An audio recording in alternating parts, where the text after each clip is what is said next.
Where's Jack? Where's Jack? Where is he? Jack, I want to see you. Great job, Jack. Thank you. What a job you do. You know, we have an incredible thing. We're always talking about the fake news and the bad, but we have guys, and these are the guys who should be getting Pulitzers.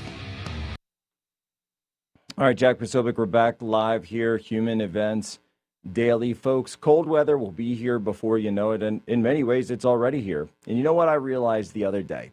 Well, I realized that if the power goes out when it's really cold, I've got no way to keep myself and my family warm. It's true, you know? Isn't that crazy? Could actually freeze in this day and age. But then I heard about the Vesta off-grid space heater from our friends over at My Patriot Supply. And what's great about Vesta is that it's a space heater that doesn't even use electricity. It runs on something they call canned heat. I remember using stuff like this in the military. It's an indoor safe fuel. So with the Vesta stashed in our closet, the Poso family knows that we can keep warm no matter what. And it doubles as a stove. You can boil water, you can cook food. That's, honestly just pretty cool. So the best part is you can get a Vesta and a bunch of other free gifts. That's right, free gifts when you order the winter prep special from My Patriot Supply. Just go to mypatriotsupply.com/Jack to see everything that's included. And when you go to mypatriotsupply.com/Jack, you have to understand this offer will not last long. Neither will the nice fall weather. So go to mypatriotsupply.com/Jack today. That's mypatriotsupply.com/Jack. All right, we'll get back on here. We're with Jonathan Choe, 6'7" Kevin, who are part of the Turning Point USA Frontlines team, the journalists that infiltrated Antifa in 2 spots this weekend. I want to go to Kevin for a second there, because just picking up where you left off, you mentioned the pervasive occult references that you saw, and occult I would almost call them like quasi inversions or false sacramentals. Media Matters wrote me up last week because I said that Black Lives Matter was filled with demonic and occult practices. But it's actually true. One of the founders of Black Lives Matter, Patrisse Cullors, is a practitioner of Ifa, which is a voodoo religion. And these practices, which come up from Haiti, include summoning circles, such as standing around in a circle and chanting the name of a deceased individual to try to summon their soul, like, George Floyd or Breonna Taylor. Again, the reason they chant these names is going back to these older occult practices, pouring of libations, etc. And so pulling out that a little bit more, I saw there was the clip you guys mentioned about Satan and the satanic temple. What other pieces of occult practices did you see there? Yeah, so it's kind of the foundation of their philosophy and ideology goes to Satan, which is really interesting because what I was hearing, they talked about Satan as one of the first border crossers into Eden. So they see Satan as this illegal immigrant. I asked them if they think that the United States is a godly nation or a satanic nation. They said that any nation that has hierarchy is godly and therefore should be pulled down. So this is part of their ideology, is basically to just bring chaos and burn it all down. And it's kind of insidious how they're doing this because there were children at this workshop. So you can see clips, a child walks up to the satanic anarchist table and takes some satanic propaganda. So they're teaching children this. This is just deep in the ideology. And so I think we need to be aware of it and kind of learn how they're thinking about these things. That's so key, because what goes hand in hand with that is the idea of death, destruction, killing. And of course, we all just saw the killing of Turning Point USA's leader, Charlie Kirk, just about 1 month ago. It's almost 2 months ago, believe it or not. We're getting up to the 2-month mark. Jonathan, this image that you actually texted me over the weekend that I got to see before, you guys had made this announcement that you had infiltrated.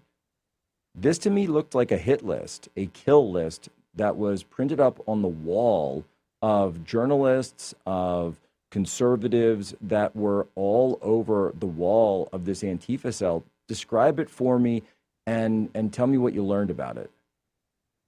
So, Jack, Carlin and I, along with citizen journalist Matthew Adams, we were in two different spots. We first started off in Oakland, and that's when they were using social media to really warn people, especially about Carlin and her presence. They knew that she could potentially infiltrate this space.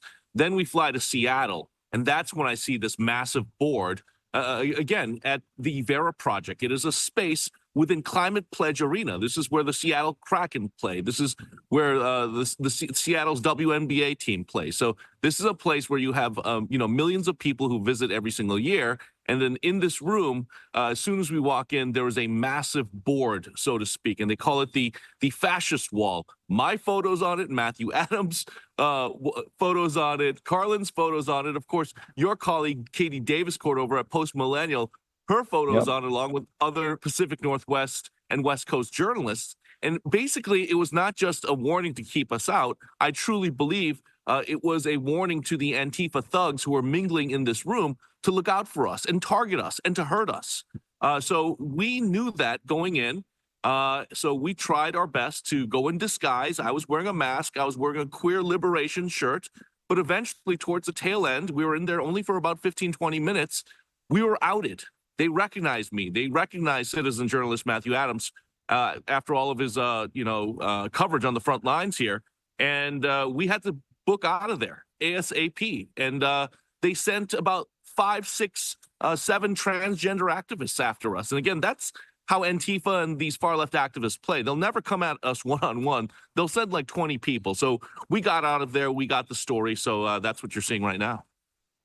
And what sort of information did they have included on that? Because it does seem that, so it's mentioning sort of the list of crimes, but did this include, and obviously we're not going to zoom in because I don't know if it's totally redacted. I'm sure you guys aren't going to put out anything like that, but did it include things like addresses, doxes, that type of stuff?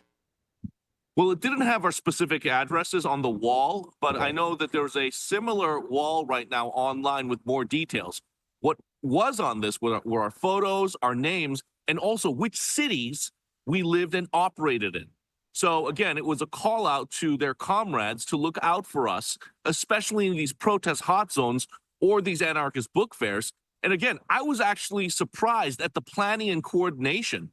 I have never really been to these anarchist book fairs in Seattle. I've known about them, but I had no idea what was really happening inside. And the fact that they went out of their way to have security put up this wall shows that this isn't just something that happens organically. This was intentionally planned. This is a sophisticated operation. And again, the anarchist book fairs are not these innocuous places that just go pick up a good read.